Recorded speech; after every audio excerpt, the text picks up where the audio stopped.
So, mga lodi, no? Okay. So, mga lodi, no?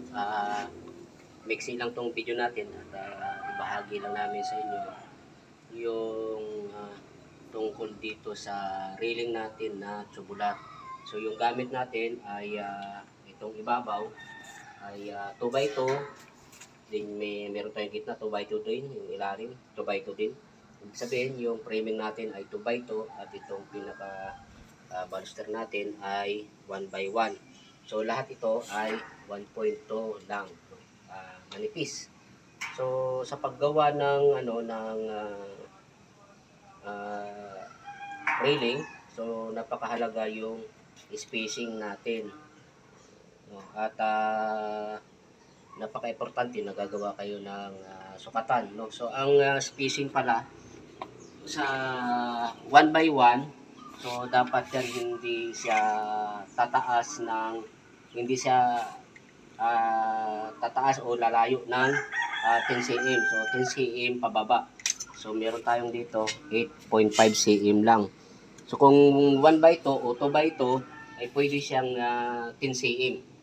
So pagka sa 1x1, so hanggat maaari mas maliit sa 10 cm yung magawa nyo para magiging proportion dahil maliit lang siya no 1x1. So gawa kayo ng para magpare-pares yung spacing.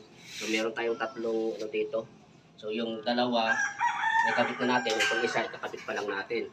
So lahat yan pare-pares sila ng spacing, no. So, ayun, yung isa sukat nila. Yung isa sukat ng mga to. O pati yun, yung isa sukat ng mga yon. So ang nangyayari kasi kung gawin natin equal parts ang nito, ang kanyang spacing, ang mangyari ay dito sa gilid, no, ito gaya nito may maliit, meron din tayong maliit din dito, hindi to kakasya, no, maliit siya, no. Ito napakaliit na. So kung hahabulin natin ito na lahat yan magpantay-pantay, ang mangyari, ito naman sila ang hindi naman magpantay-pantay, no? Maaring malalayo yung distansya ng iba, yung iba ay maliit. So kaya minabuti natin na ito na lang yung karamihan ay pare-pares ng spacing. Hayaan na lang natin to itong siruho, yung sa gilid na kahit naging maliit man yan ay okay lang dahil dulo-dulo lang naman yan. Importante itong mga ito ay pare-parehas ng haba. So sa pagkabit naman ay dito sa atin sa Pilipinas ay ang standard sa atin ay 90 to 1 meter. So kung wag kayong bababa ng 90, wag na rin kayo lumagpas ng 1 meter kasi yung 1 meter ay napakataas na nun. So dito meron tayong 92, so dito 91. So bakit hindi sila magkaparehas? Dahil yung clave nitong flooring, dahil terrace ito, pababa yung pababa yung tubig, kaya mababa. Kung titingnan niyo sa baba ay akalain yung tabingi yung railing natin, pero tingnan niyo to ni-level bar natin. So tingnan niyo yung level bar natin ay pantayan. So yan, napakahalaga niyan na mag-level bar kayo. So dito ganun din, mas mataas din dito. Ayan, 92. Dito ay 91 lang, no? 91. So may 1 cm sila na cleavy. So dito malamang ang dito ay magiging 92 dahil itatapat natin siya dito. Mga lagi sa ito pa sa pag building natin. So kagaya nito, no, ang paghinang nyo dapat hangga't maaari napakanipis lang, no? Tutukan mo to dito. Napakanipis lang para pagka gina-grinder natin ay madali lang natin mag-grind. At pag grinder naman, kung alin yung may hinang, yun lang yung patamaan nyo. Huwag nyo nang patamaan itong tubular natin dahil napakanipis lang yan. Pag ito yung tinamaan ng grinder, ninipis pa lalo yan, At yun na ang magiging problema natin, mabalis mabutas.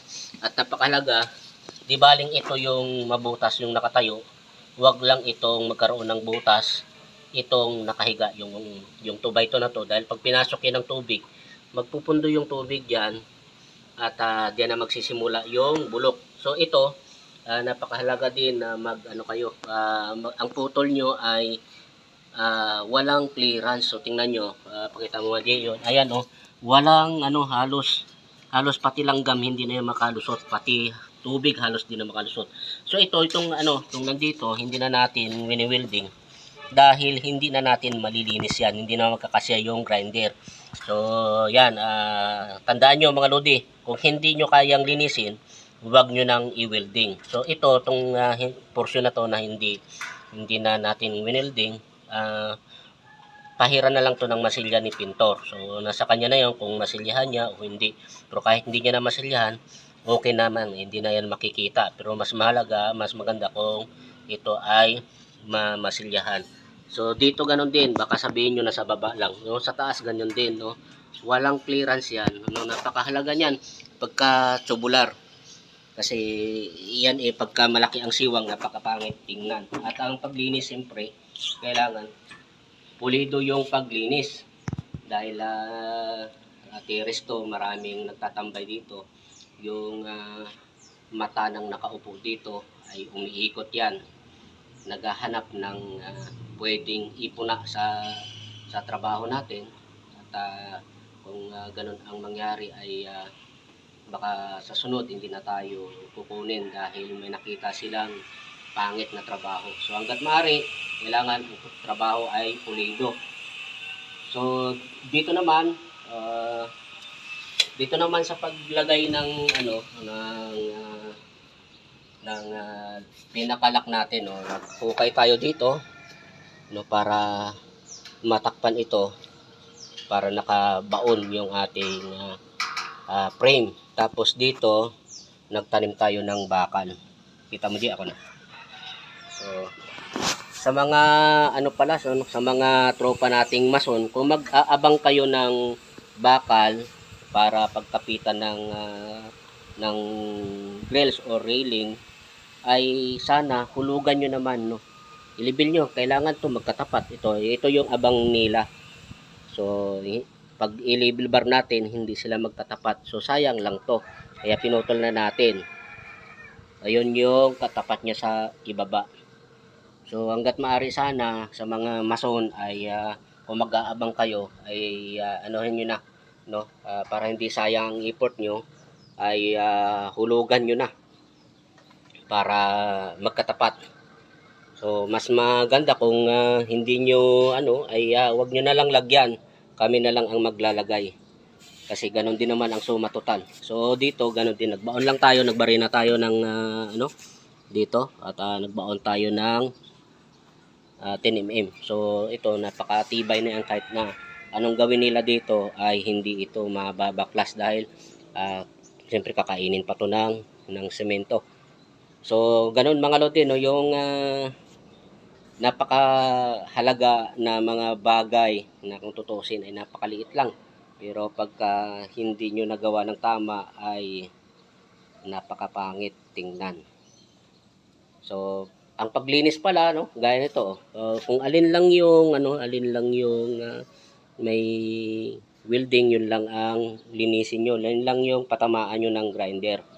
So to para kumapit itong pintura, kadalasan ito ay nililiha pa ito ni pintor para kumapit, kasi ito ay galvanized. So mga lodi, ganun lang ang dapat gawin pagka ganitong tubular. So kung titingnan nyo, ayan, wala, 0-0 yung ating pagkakaputol, at halos hindi mo na kailangan masilyahan yung ating mga pinagweldingan,